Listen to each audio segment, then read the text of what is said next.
Hello friends, welcome you all in sequel classes. Friends, जैसा कि आप लोग को पता होगा कि यूपीपीसीएस प्रीलिम्स 2024 का एग्ज़ाम 17 मार्च को प्रस्तावित है।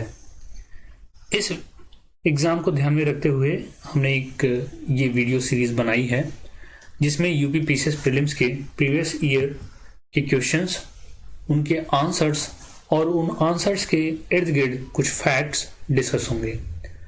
उसके अलावा कुछ इम्पोर्टेंट टॉपिक्स पे वीडियो आएंगे और कुछ करंट अफेयर्स के वीडियोस भी आएंगे। सो फ्रेंड्स, इस चैनल को सब्सक्राइब कर लीजिए सो दैट वो सारे वीडियोस आपको उसी टाइम मिल जाए जिस टाइम वो इस चैनल पे अपलोड होंगे। फ्रेंड्स, इस सीरीज में आज हम सीखेंगे कि इंडियन कॉन्स्टिट्यूशन के शेड्यूल को कैसे इजी ट्रिक्स के माध्यम से याद रखा जा सकता है। हमारे कॉन्स्टिट्यूशन में टोटल 12 शेड्यूल हैं। 8 शेड्यूल ओरिजिनली कॉन्स्टिट्यूशन में प्रेजेंट थे एंड 4 शेड्यूल बाद में अमेंडमेंट एक्ट के थ्रू ऐड हुए।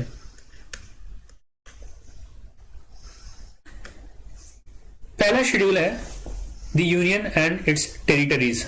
It is the list of Indian states and Indian union territories. इसको याद रखने का तरीका है एक भारत श्रेष्ठ Bharat.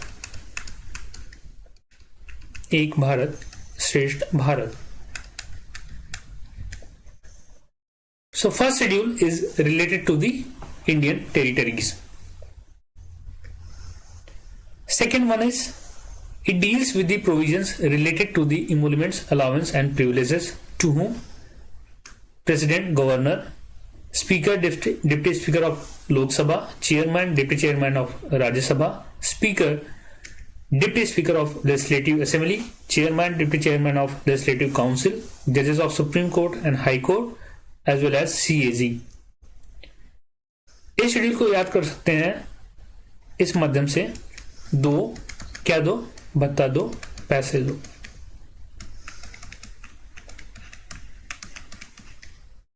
In this way, you can easily remember the second schedule.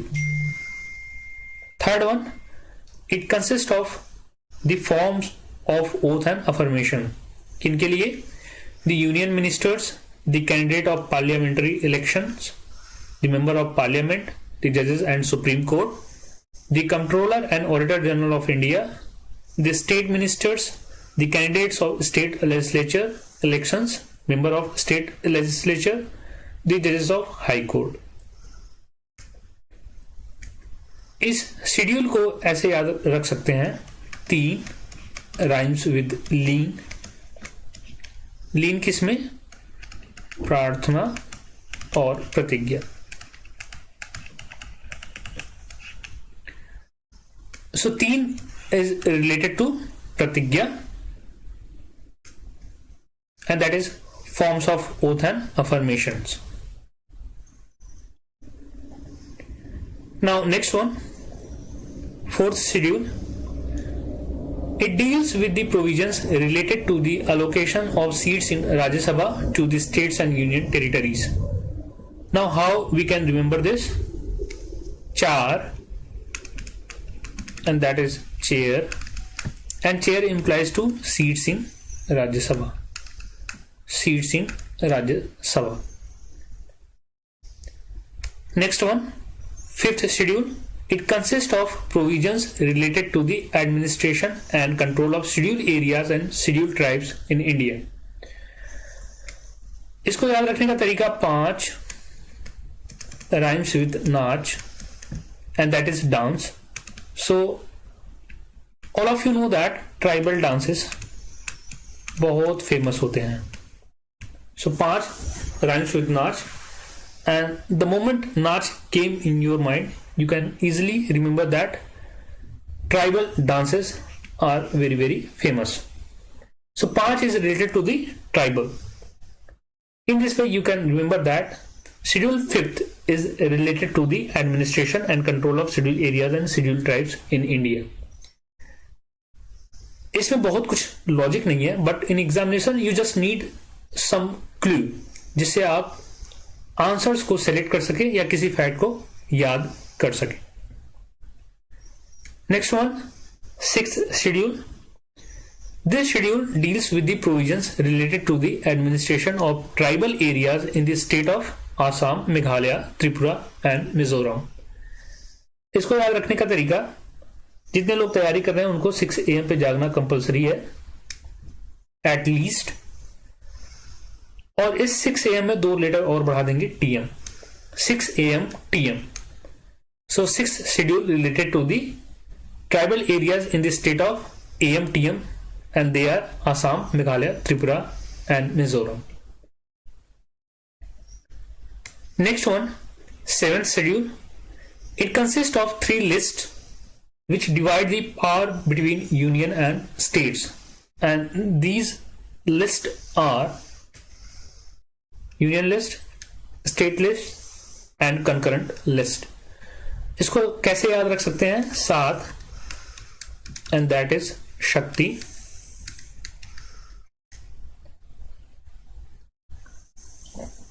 that means 7 is related to the Shakti, that is power. So 7 is related to the power between union and the states। 8th schedule. It consists of a list of 22 Indian languages which are recognized by the Indian Constitution। Originally इस schedule में 14 language थे, बाद में और language add हुए and finally अभी 22 languages इस schedule में हैं। This 22 languages are Assamese, Bengali, Bodo, Dogri, Gujarati, Hindi, Kannada, Kashmiri, Konkani, Maithili, Malayalam, Manipuri, Marathi, Nepali, Oriya, Punjabi, Sanskrit, Santali, Sindhi, Tamil, Telugu, Urdu, ये सारे 22 लैंग्वेज हैं जो इस लिस्ट में मौजूद हैं। सिंधी लैंग्वेज 1967 में ऐड हुआ था through the 21st constitutional amendment act. 1992 में 3 और लैंग्वेज ऐड हुए एंड दे आर नमक, that is Nepali, Manipuri and Konkani. 2003 92nd constitutional amendment act के थ्रू 4 और लैंग्वेज ऐड हुए and they are Bodo, Dogri, Santhali and Maithili.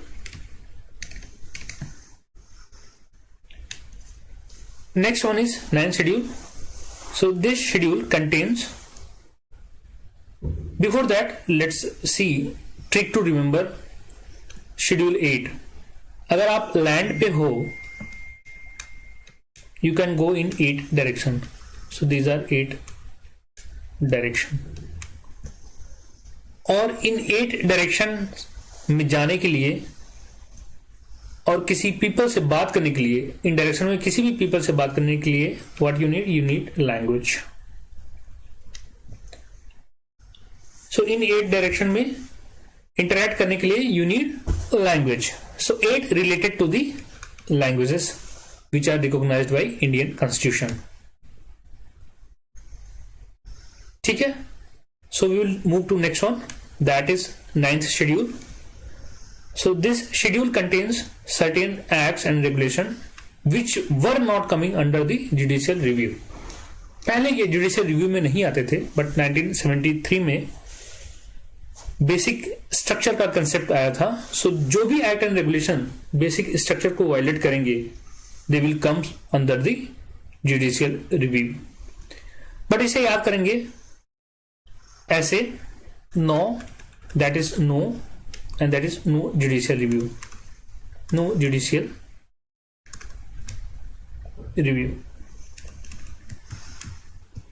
ये फैक्ट चेंज हो गया है बट इस जस्ट इसको याद करने का एक तरीका है। Next one is 10th schedule. It deals with the provisions related to the anti-defection law, that is member of parliament and state legislature can be disqualified on the ground of defection। And this schedule was added by 52nd Constitutional Amendment Act, came into 1985। इसको याद करने का तरीका 10 that rhymes with बस and you can say बस करिए you are disqualified, बस करिए यू आर डिस्क्वालिफाइड। सो इस तरीके से आप इस शेड्यूल को याद रख सकते हैं। सो लास्ट 2 शेड्यूल हमारे बच रहे हैं जो 1992 में ऐड हुए थे। So 11th schedule that is related to the 29 matters related to the power, authority and responsibility of panchayats that came through 73rd Constitutional Amendment Act in 1992.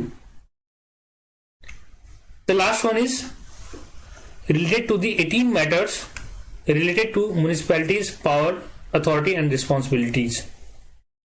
और ये आया था 74th Constitutional Amendment Act in 1992.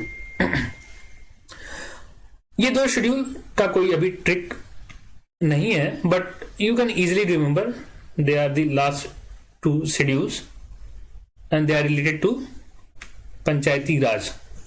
So 11th related to panchayat and the 12th one related to the municipalities.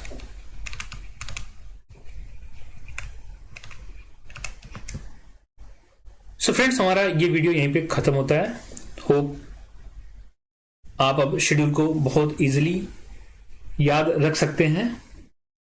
सो हमारे channel को subscribe कर लीजिए so that जो अभी और वीडियोस आएंगे on previous year question paper और कुछ करंट अफेयर्स की वीडियोस भी इस पे अपलोड होंगे। सो उन वीडियोस को पाने के लिए you just subscribe our channel so that वो वीडियो जैसे ही इस चैनल पे अपलोड होते हैं वो आपको पहुंच जाए। Thank you friends, thanks a lot.